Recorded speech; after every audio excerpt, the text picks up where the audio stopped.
सतगुरु तेरा ही आसरा। आत्मा पैर के अंगूठे से लेके सिर तक है। आदमी पूछता है आत्मा कहां रहती है, एक जगह कहां है? जी एक जगह नहीं है, सिर से लेके यहां से लेके पैर तक, यानी पूरी बॉडी में आत्मा है।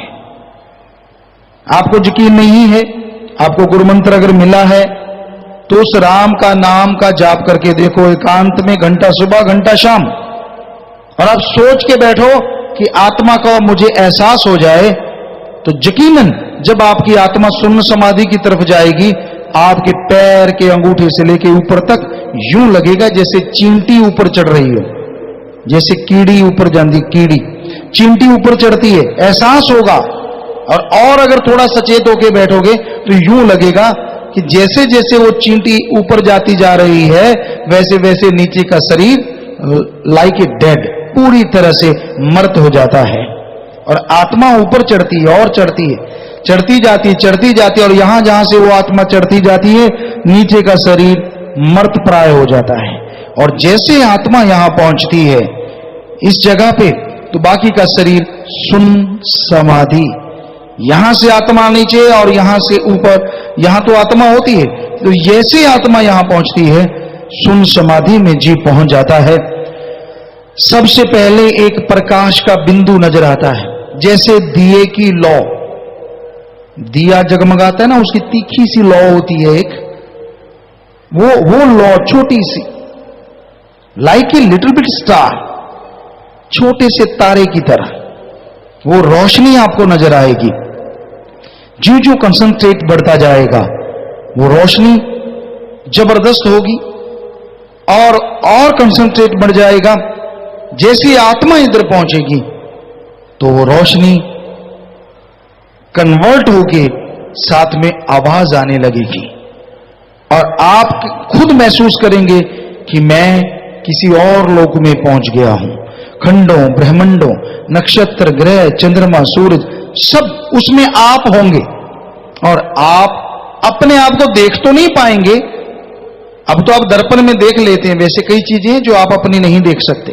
क्या आप अपने बैक की ये जगह देख लेते हैं शीशे के बिना? जितना मर्जी घुमाते रहो यूं यूं नहीं दिखेगी। तो जैसे ये चीज आपको नहीं दिखती, वैसे आप अपने आप को नहीं देख पाएंगे, लेकिन महसूस करेंगे आपके चारों तरफ प्रकाश है, और असल में वो आपकी आत्मा का प्रकाश, यानी आप में एक सूरज से बढ़ के प्रकाश शुरू हो जाएगा। और फिर आपकी आत्मा उन नक्षत्र, उन ग्रह, चंद्रमा, सूरज के पास से होती हुई आगे ऊपर उठने लगेगी। यूं लगेगा आप तारों में से, चंद्रमा में से, सूरज में से ऊपर की तरफ उठते जा रहे हैं। एक मीठी सुरीली आवाज जैसे चुंबक लोहे को खींचती है, ऐसे वो आपको खींच रही है। अपने सतगुरु मौला अल्लाह की आवाज, वाहिगुरु की वो तुर्की बाणी, अनहद नाथ हिंदू धर्म में लिखा है, इस्लाम धर्म में बांगे अल्लाही कलमा पाक, इंग्लिश फकीर the gods voice and light, वो रोशनी आवाज तो आपकी आत्मा को खींचेगी। और ये वो वक्त होगा जब आपका हर तरह का गम, दुख, दर्द, चिंता, टेंशन जड़ से खत्म हो जाएगा।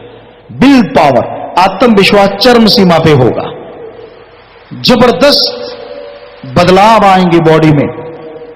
यहां डॉक्टर साहबान बैठे हैं, तो वो किसी डॉक्टर से आप पूछ लीजिए, किसी भी डॉक्टर के पास ऐसा कोई दवाई, ऐसा कोई ट्रीटमेंट नहीं है जो हार्ट को आराम दिला सके। हार्ट चल रहा है तो सब कुछ चल रहा है, और दिल रुक गया तो सब कुछ रुक गया। पर जब आप शून्य समाधि से ऊपर उठते हैं राम नाम के द्वारा, प्रभु की भक्ति इबादत के द्वारा, तो आपका दिल धड़कता तो है, पर बहुत धीरे धीरे आराम से पंपिंग करता है। नब्ज 72 की जगह नाम मात्र रह जाती है। धड़कन, ब्लड प्रेशर वगैरह सब बिल्कुल रुक से जाते हैं। और हार्ट आराम हम इसलिए कहते हैं कि जब फिर से आत्मा बॉडी में आती है तो दिल एक स्वस्थ होके पूरी तेजी से और पूरे आराम से और सही गति से धड़कता है, और उसके अंदर जो चीजें आप एक्सपेरिमेंट कर नहीं सकते, शायद डॉक्टर करें, हमारी बात सुन के कोई करना चाहे, किसी ऐसे जीव के जो मृतप्राय हो, कि हार्ट जब बिल्कुल धीरे धीरे चलता है तो उससे हो सकता है बॉडी को भी बहुत सारे फायदे होते हो, क्योंकि ये अनुभव किया है। उसके बाद ऐसी ताजगी आती है, ऐसा नशा आता है, यूं लगता है कि चल रहे हैं यार, बड़ा धीरे चल रहे हैं, उड़ते जा रहे हैं। एक अलग सा मजा आता है, एक अलग सा नशा, एक अलग सी खुशी, एक अलग सी पावर बॉडी में एहसास होता है। तो ये कैसे होता है? माइंड को भी आपके हिसाब से तो खून की सप्लाई कम होगी तो बॉडी कमजोर हो जानी चाहिए, होता बिल्कुल उल्टा। इतनी पावर और इतना नशा, और यूं लगता है पांव तो धरती पे टिक ही नहीं रहे, मैं तो यार हवा में उड़ रहा हूं।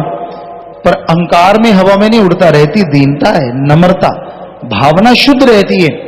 इंसान को अहंकार नहीं आता, बल्कि वो दीनता, नम्रता धारण कर लेता है। तो ये परिवर्तन होते हैं बॉडी में, शरीर में। निर्भय, कोई भय नहीं रहता, निर्भय, किसी से बैर नहीं रहता, क्योंकि जब उसकी आराधना करते हैं जो इन सब का स्वामी है, तो नेचुरली साधक भी वैसा ही बन जाता है जिसकी साधना करता है। जैसा करो संग वैसा चढ़े रंग।